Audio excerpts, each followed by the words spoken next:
When Mahmoud Ahmadinejad was elected president of Iran, the then commander of U.S. forces in the Middle East, General John Abizaid, met with Arab military leaders. All agreed with Abizaid that Iran's new president seemed unbalanced, crazy even. That cable, one of 250,000 State Department documents obtained and released by WikiLeaks, details a meeting in the United Arab Emirates, the beginning of demands from Arab countries just across the Persian Gulf from Iran for the U.S. to do whatever it takes to stop Ahmadinejad from building a nuclear weapon.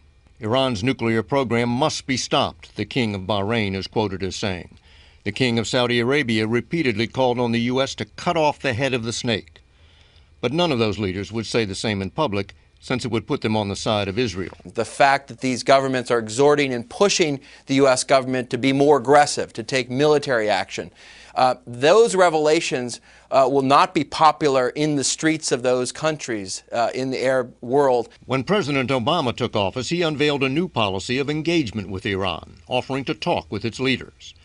But at a meeting in Europe, an American envoy said engagement alone is unlikely to succeed, and that the Obama administration was planning to surround Iran with economic sanctions and missile defenses.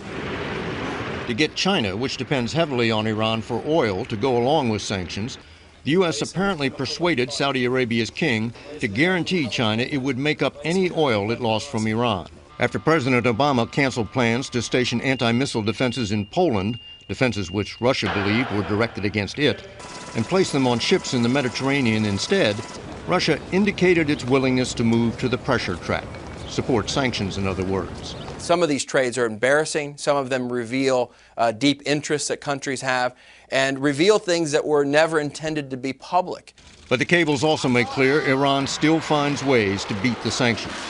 U.S. intelligence warned Iran was getting advanced missiles from North Korea that could strike European capitals.